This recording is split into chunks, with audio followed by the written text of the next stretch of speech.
नमस्कार साथियों, आप सभी का स्वागत है हमारे चैनल स्टडी अड्डा 2.8 में। तो कल हम लोगों ने यहाँ डोल ड्रम क्या है, तो यहाँ तक के फैक्ट को हम लोगों ने कंप्लीट किया था। ठीक है, यहाँ तक के फैक्ट को हम लोगों ने कंप्लीट किया था। आज जो हमारा होगा वो चक्रवात एवं प्रति चक्रवात से रिलेटेड फैक्ट होंगे। ठीक है, क्या होंगे भैया? चक्रवात तथा प्रति चक्रवात से रिलेटेड फैक्ट करेंगे आज हम। तो चलिए देखते हैं। आज का हमारा फैक्ट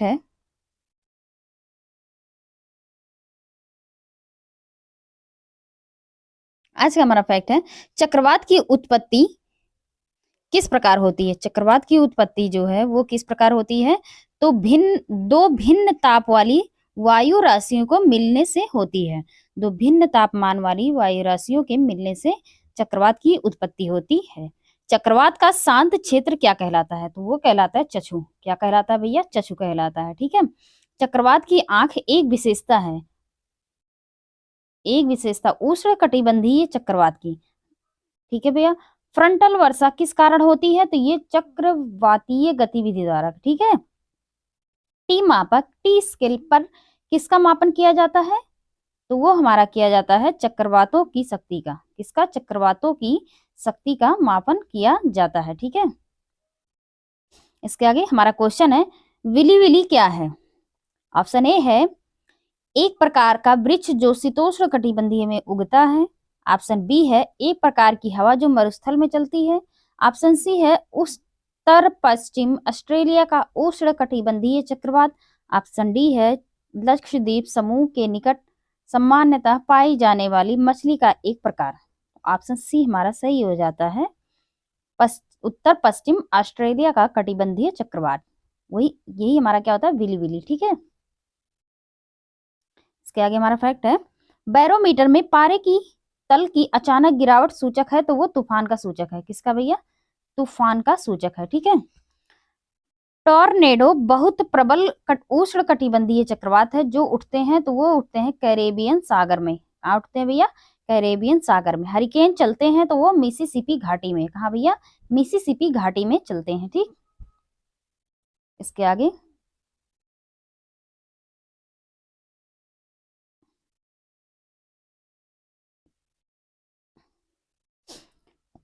फिलीपींस, जापान तथा चीन सागर में जो उष्ण कटिबंधीय चक्रवातीय तूफान आते हैं उन्हें क्या कहा जाता है, तो उन्हें टाइफून कहा जाता है। क्या कहा जाता है भैया? टाइफून। ये हमारा इंपॉर्टेंट है। ठीक है भैया,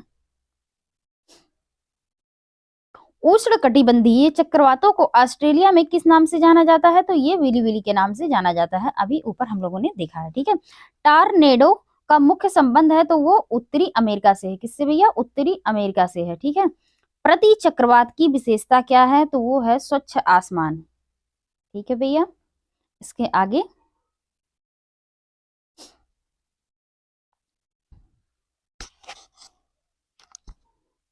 उच्च दबाव वाली हवाएं जो केंद्र की ओर केंद्र से बाहर की ओर चलती हैं वह कहलाती हैं उच्च दबाव वाली हवाएं जो केंद्र से बाहर की ओर चलती हैं क्या कहलाती हैं, तो वो प्रति चक्रवात कहलाती हैं। क्या कहलाती हैं? प्रति चक्रवात। प्रति चक्रवात में वायु दाब कहाँ अधिक होता है, तो वो भू केंद्र में होता है। कहाँ होता है भैया? केंद्र में। ठीक है, प्रति चक्रवात किस क्षेत्र में कम उत्पन्न होते हैं, तो वो भूमध्य रेखीय क्षेत्र में। ठीक है भैया, इसके आगे प्रति चक्रवात की आकृति सामान्यतः होती है, तो वो होती है गोलाकार। कैसी होती है? गोलाकार होती है। प्रति चक्रवात में वायु की दिशा होती है, तो उत्तरी गोलार्ध में घड़ी की सुइयों के अनुकूल तथा दक्षिणी गोलार्ध में घड़ी की सुइयों के विपरीत होती है। ठीक है भैया, इसके आगे टॉर्नेडो क्या है, तो टॉर्नेडो क्या है? एक अति निम्न दाब केंद्र। क्या है? अति निम्न दाब केंद्र है। ठीक है, डोलड्रम क्या है, तो वो हमारा है, डोलड्रम क्या है, तो वो भूमध्य रेखा के आसपास अल्पदाब का क्षेत्र। क्या कहलाता है? भूमध्य रेखा के आसपास का अल्पदाब क्षेत्र है। ठीक है भैया, अब इसके आगे हम जो करेंगे वो मेघ से रिलेटेड फैक्ट। तो चलिए देखते हैं किससे रिलेटेड होगा हमारा? मेघ से रिलेटेड। ठीक है, इससे रिलेटेड, मेघ से रिलेटेड हमारा फैक्ट होगा। तो चलिए देखते हैं। किस मेघ को मोती की माता कहा जाता है? तो वो कहा जाता है पच्छाव मेघ को। किसे कहा जाता है? पच्छाव मेघ को, ठीक है, मोती की माता कहा जाता है। कौन सा मेघ अत्यधिक वर्षा के लिए प्रख्यात है? तो वो वर्षा स्त्री, ठीक है। ओका ओक्टास मापनी का प्रयोग किसके लिए किया जाता है? तो वो किया जाता है मेघाच्छादन की मात्रा के लिए, ठीक है। नेफोमीटर से किसका मापन किया जाता है? तो वो बादलों की दिशा की गति का मापन किया जाता है, ठीक है। कौन सा मेघ वायुमंडल में सर्वाधिक ऊंचाई पर निर्मित होता है? तो वो पच्छाव मेघ होता है। कौन? पच्छाव मेघ होता है। रेगिस्तानों में बादल बरसते नहीं हैं क्योंकि निम्न आर्द्रता के कारण रेगिस्तान में बादल नहीं बरसते हैं, ठीक है। किसी स्थान विशेष की वर्षा निर्भर करती है तो वो पर्वतों की दिशा पर। किस पे? पर्वतों की दिशा पर। भूमध्य रेखीय प्रदेश में किस प्रकार की वर्षा होती है? तो वो संवहन वर्षा होती है।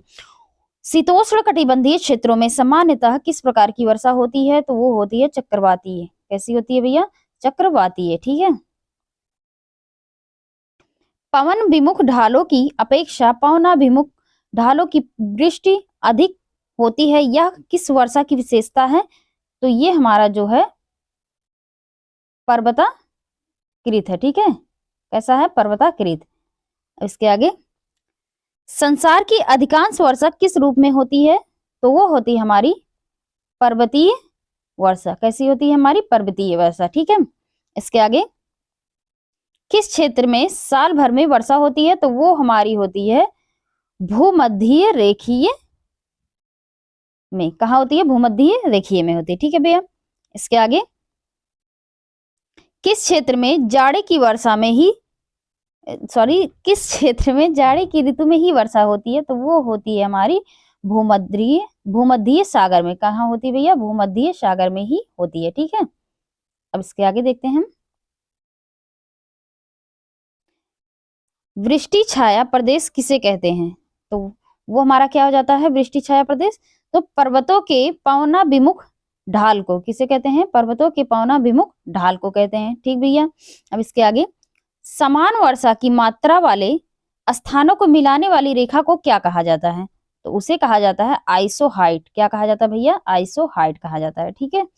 अब इसके आगे, किस प्रकार की वर्षा बिजली की चमक एवं बादलों की गरज के साथ होती है? तो वो हमारी होती है संवहनीय वर्षा। कौन सी वर्षा? संवहनीय वर्षा, ठीक है। इसके आगे, विश्व में सर्वाधिक वर्षा वाला स्थान कौन सा है? तो वो हमारा हो जाता है मानेसराम। कौन हो जाता है? मासिन राम, ठीक है। इसके आगे, विश्व का सर्वाधिक शुष्क स्थल कौन सा है? तो हमारा है आटाकामा। कौन सा भैया? आटाकामा, ठीक है। अब इसके आगे,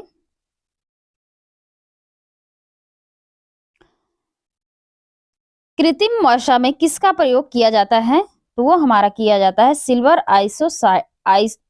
आयोडाइड का। किसका? सिल्वर आयोडाइड का कृत्रिम वर्षा में प्रयोग किया जाता है। कृत्रिम वर्षा करवाने के लिए किसका प्रयोग किया जाता है? तो सिल्वर आयोडाइड का, ठीक है। अब इसके आगे,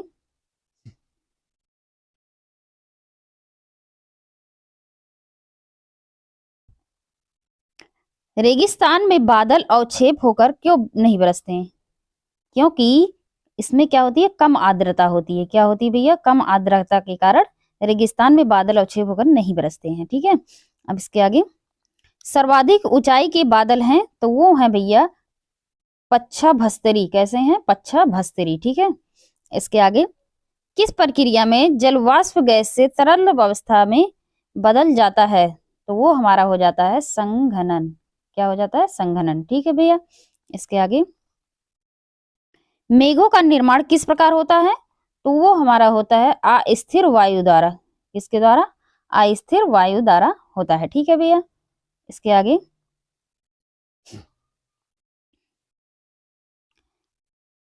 पछाव मेघों का रंग श्वेत और बनावट कैसी होती है? तो वो हमारी होती है पक्षी के पतले परों जैसी। कैसी होती है? पक्षी के पतले परों जैसी, ठीक है भैया। अब इसके आगे जो हम देखेंगे अब हमारा जलमंडल से होगा, ठीक है। चलिए देखते हैं जलमंडल से रिलेटेड फैक्ट। हमारा क्या होगा? जलमंडल, ठीक है। जलमंडल से रिलेटेड फैक्ट हम देखेंगे। चलिए देखते हैं। तो इसके अंतर्गत हमारा जल मंडल के अंतर्गत पहला हमारा क्या हो जाएगा, महासागर एवं सागर। क्या हो जाएगा भैया, महासागर एवं सागर। ठीक है, तो चलिए देखते हैं। विश्व का सबसे बड़ा महासागर है, विश्व का सबसे बड़ा महासागर है तो वो हमारा है प्रशांत महासागर। कौन है भैया, प्रशांत महासागर। ठीक है, ये सही नहीं लग रहा कलर, ये ठीक है, ये ठीक है, ये ठीक है। ठीक है भैया, अब इसके आगे, विश्व का सबसे छोटा महासागर है तो कौन सा है भैया, वो है हमारा आर्कटिक महासागर। कौन सा है, आर्कटिक महासागर। ठीक, अब इसके आगे देखते हैं।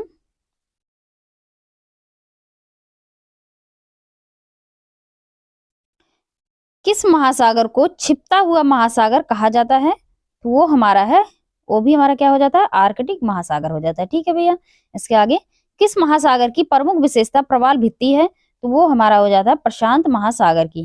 किसकी है, प्रशांत महासागर की। ठीक भैया, इसके आगे, विश्व का 4 सबसे बड़ी महासागरों में से कौन शामिल नहीं है, तो वो हमारा है, क्या हो रहा है, वो हमारा है अटलांटिक महासागर। कौन सा भैया, अटलांटिक महासागर। ठीक है, इसके आगे, विश्व की सबसे गहरी खाई मरियाना ट्रेंच किस महासागर में स्थित है, तो वो हमारा हो जाता है प्रशांत महासागर में। कहा, प्रशांत महासागर में। ठीक है भैया, अब इसके आगे देखते हैं हम।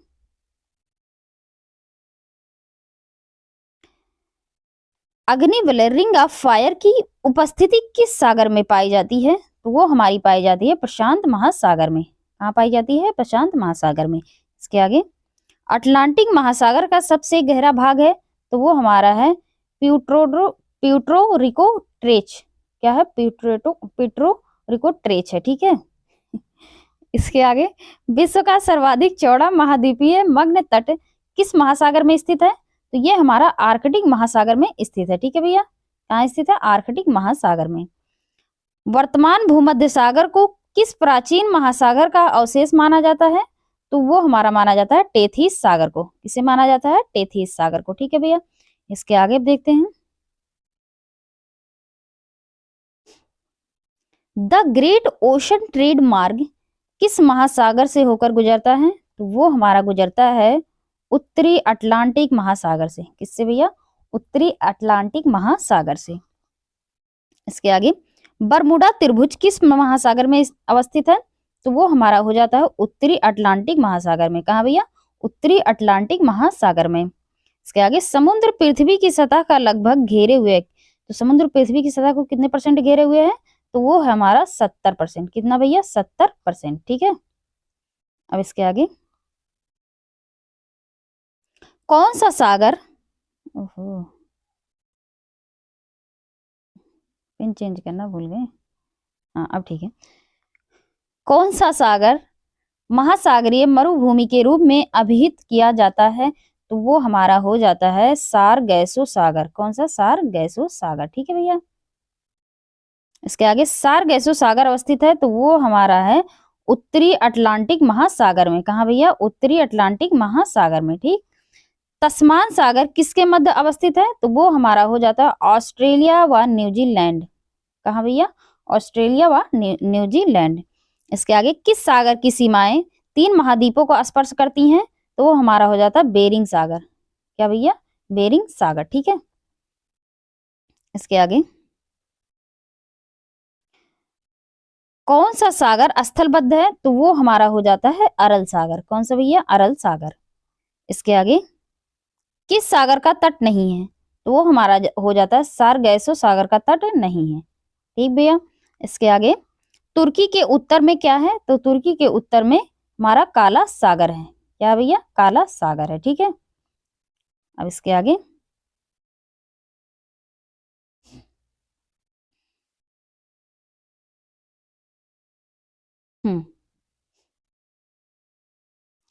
विश्व में क्षेत्रफल की दृष्टि से सबसे बड़ा महासागर कौन सा है, तो वो हमारा है दक्षिणी चीन सागर। कौन सा है भैया, दक्षिणी चीन सागर। ठीक है, इसके आगे, विश्व की सबसे बड़ी खाड़ी कौन सी है, तो वो है मैक्सिको की खाड़ी।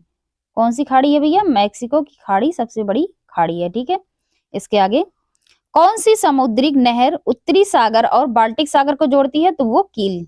कौन सी नहर है? कील नहर। ठीक भैया, इसको ध्यान में रखिएगा, ये इंपॉर्टेंट हमारा। विश्व में किस खाड़ी की तटरेखा सर्वाधिक लंबी है? तो वो हमारा है हडसन की खाड़ी। कौन सी भैया? हडसन की खाड़ी। ठीक है, इसके आगे सारगेसो सागर विख्यात है, प्रख्यात है, तो वो हमारा समुद्री शैवाल से भरा स्थिर जल हेतु, किससे?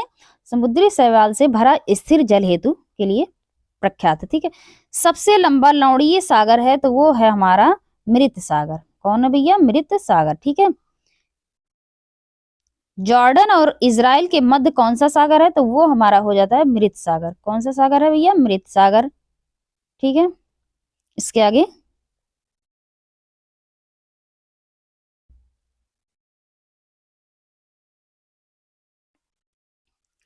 सेली बीच सागर कहाँ है? सेली बीच सागर जहाँ है वह कहाँ है? तो वो आर्कटिक महासागर में है। कहाँ भैया? आर्कटिक महासागर में। ठीक है, इसके आगे 90 ईस्ट रोज कहाँ पर स्थित है? तो ये हमारा हो जाता है हिंद महासागर में। कहाँ स्थित है? हिंद महासागर में। इसके आगे आकस्मिक बाढ़ का संबंध किससे है? तो वो हमारा हो जाता है सुनामी से। किससे संबंध है? सुनामी से। ठीक है भैया, इसके आगे जिस महासागर में सारगैसो संबंधित है वह है, तो वह हमारा उत्तरी अटलांटिक में है। कहाँ भैया? उत्तरी अटलांटिक में। ठीक है, अब इसके आगे देखते हैं, ये हमारा ज्ञान, ज्ञान से रिलेटेड देखते हैं क्या है, क्या क्या दिया है ज्ञान से। सारगैसो सागर उत्तरी अटलांटिक महासागर में स्थित एक क्षेत्र है। कहाँ स्थित है? उत्तरी अटलांटिक महासागर में सारगैसो सागर एक क्षेत्र है। ठीक है, इस क्षेत्र में सारगैसो नाम की वनस्पति की बहुलता पाई जाती है, जिसके कारण इसका नाम सारगैसो सागर पड़ गया। ठीक है, वनस्पति की बहुलता के कारण ही इसका नाम सारगैसो सागर पड़ा है। ठीक है, सारगैसो समुद्र की विशिष्टता क्या है? तो वो है हमारी विशिष्ट नदी समुद्री वनस्पति। ठीक है भैया, अब इसके आगे हम जो देखेंगे महासागरीय जलधाराएं, क्या होगी? हमारी महासागरीय जल धाराएं। ठीक है, इसको हम देखेंगे, तो चलिए देखते हैं। विश्व की सबसे तेज बहने वाली महासागरीय जलधारा, तो वो हमारी हो जाती है गल्फ स्ट्रीम धारा। कौन सी? गल्फ स्ट्रीम धारा। ठीक है भैया, इसके आगे कौन सी महासागरीय जलधारा यूरोप का गर्म कंबल के नाम से लोकप्रिय है? तो वो हमारी हो जाती है गल्फ स्ट्रीम धारा। ठीक है, दोनों में। इसके बाद किस धारा को क्रिसमस के बच्चों की धारा कहा जाता है? तो वो कहा जाता है अल नीनो जलधारा को। किसे? अल नीनो जलधारा को। इसके आगे गहरा नीला रंग होने के कारण किस जलधारा को जापानी लोग जापान की काली धारा ब्लैक स्ट्रीम ऑफ जापान कहते हैं? तो वो हो जाते हैं भैया क्यूरोसियो जलधारा। क्यूरोसियो जलधारा। ठीक है, इसके आगे किस जल ओहो हाँ अब ठीक है, किस जलधारा को हम्बोल्ट की जलधारा के नाम से भी जाना जाता है? तो वो हमारा हो जाता है पेरू की जलधारा। कौन सी भैया? पेरू की जलधारा। ठीक, इसके आगे समुद्र की गर्म जलधाराएं किस ओर जाती हैं? तो वो हमारी जाती हैं ध्रुवों की ओर। किसकी ओर? ध्रुवों की ओर। गल्फ स्ट्रीम धारा की उत्पत्ति होती है तो वो हमारी होती है मैक्सिको की खाड़ी में। कहाँ होती है? मैक्सिको की खाड़ी में। अल नीनो जलधारा कहाँ प्रकट होती है? तो वो हमारी होती है पेरू के तट पर। कहाँ होती है? पेरू के तट पर। ठीक है, इसके आगे चिली और पेरू पेरू के तट से दूर शीत जल के अप्रवाह से बनी जलधारा क्या कहलाती? चिली और पेरू के तट से दूर शीत जल के अप्रवाह की से बनी जलधारा को क्या कहा जाता है? तो उसे हम्बोल्ट कहा जाता है। क्या भैया? हम्बोल्ट। ठीक है, इसके आगे महासागर की जलधाराओं का एक असर यह होता है कि वे महासागर की जलधाराओं का एक असर यह होता है कि वे जल को साफ रखती हैं। क्या असर होता है इनका? कि जल को ये साफ बनाए रखती हैं। ठीक है, लेब्राडोर की ठंडी धारा और गल्फ स्ट्रीम की गर्म धारा कहाँ एक दूसरे से मिलती हैं? तो ये मिलती हैं उत्तरी अमेरिका और पूर्वी अमेरिका के तट पर। कहाँ मिलती हैं? उत्तरी अमेरिका और पूर्वी अमेरिका के तट पर मिलती हैं। अफ्रीका के दक्षिण पश्चिम तट पर बहने वाली महासागरीय जलधारा है तो वो हमारी है बेंगुला की जलधारा। ठीक है, इसके आगे कौन सी धारा कौन सी धारा दक्षिणी अटलांटिक महासागर में धाराओं को एक पूर्ण वृत्त का निर्माण में योगदान नहीं देती हैं? तो वो हमारा हो जाता है किनारी। कौन सी हो जाती है? किनारी। ठीक है भैया, इसके आगे शीत समुद्री धारा क्या है? तो वो है हम्बोल्ट की धारा। ठीक, क्या है? हम्बोल्ट की धारा। इसके आगे देखते हैं हम।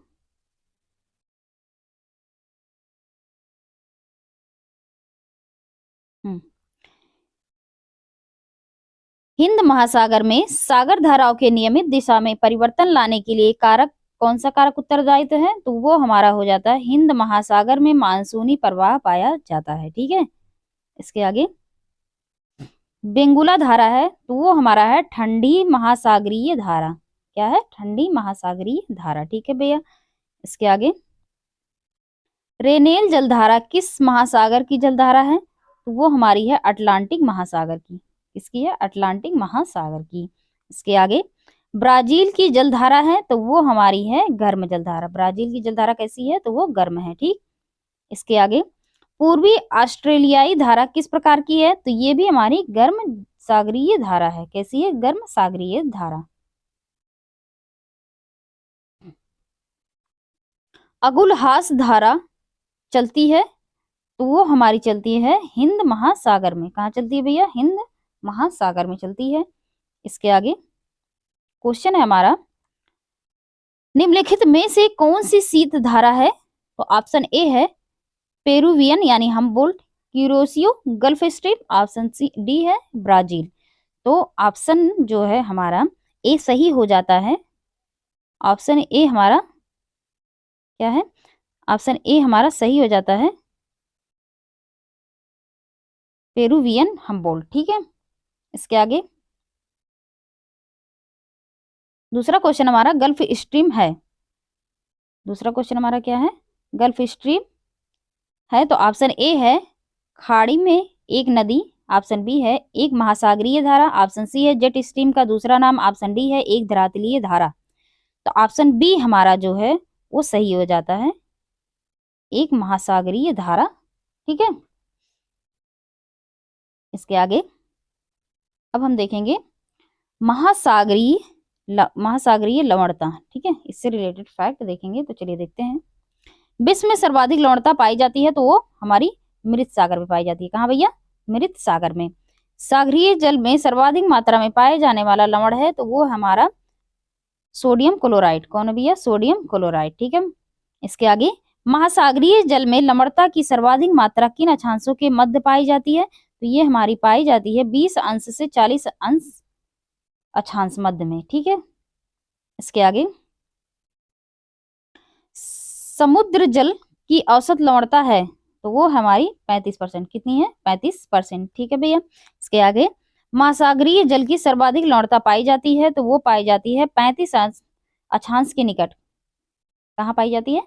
35 अंश अक्षांश के निकट। ठीक है भैया, इसके आगे सामान्यतः महासागरीय लवण जल की लवणता गहराई की वृद्धि के साथ साथ क्या होता है? तो वो हमारा बढ़ता रहता है। कैसा होता है? बढ़ता जाता है। ठीक है, इसके आगे लवणता की मात्रा सर्वोच्च होती है तो कहाँ होती है भैया? मृत सागर में। ठीक है, इसके आगे सागरीय लवणता का स्रोत है तो वो है नदियां। क्या है भैया? नदियां हैं। अरब सागर के पानी का औसतन खारापन क्यों होता है? तो वो 35 पीपीटी के कारण। ठीक है, औसतन कितना होता है? 35 पीपीटी। ठीक है, जो अरब सागर का पानी है किस कारण होता है? तो औसतन इसका खारापन कितना होता है? तो 35 पीपीटी। ठीक, इसके आगे मृत सागर को उच्च लवणता का कारण है तो वो है स्थिर जल। क्या भैया? स्थिर जल।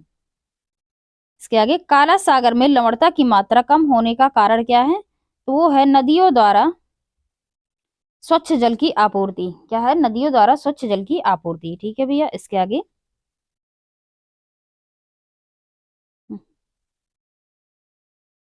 इसके आगे हमारा है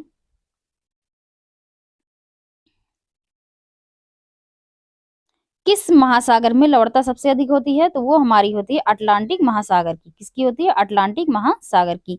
उत्तर सागर में अपेक्षाकृत अधिक लवणता का कारण है, तो वो हमारा है उत्तरी उत्तरी अटलांटिक प्रवाह का। किसका है? उत्तरी अटलांटिक प्रवाह का। ठीक है भैया, इसके आगे देखें। इसके आगे हमारा क्वेश्चन है लवणता की सर्वाधिक मात्रा किसमें पाई जाती है? वह है ऑप्शन ए है प्रशांत महासागर, ऑप्शन बी हिंद महासागर, ऑप्शन सी है भूमध्य महासागर, ऑप्शन डी है मृत सागर। इसमें से ऑप्शन डी हमारा सही हो जाता है। मृत सागर में सबसे अधिक लवणता पाई जाती है। ठीक है, क्वेश्चन दूसरा हमारा क्या है? लवणता की सर्वाधिक मात्रा पाई जाती है, तो ऑप्शन ए है बाल्टिक सागर, ऑप्शन बी है श्याम सागर, ऑप्शन सी है मृत सागर। ठीक है, और ऑप्शन डी है लाल सागर। इसमें से ऑप्शन सी जो हमारा सही हो जाता है मृत सागर। ठीक है, मृत सागर में लवणता सर्वाधिक पाई जाती है। तो आज के लिए इतना ही, इसके आगे हम कल कंटिन्यू करेंगे। तो आज हम लोगों ने अच्छे तरीके से कंप्लीट किया, कल हम लोग अच्छे तरीके से बढ़िया से एकदम जल संधि से रिलेटेड फैक्ट करेंगे। तो आज के लिए थैंक यू सो मच भैया।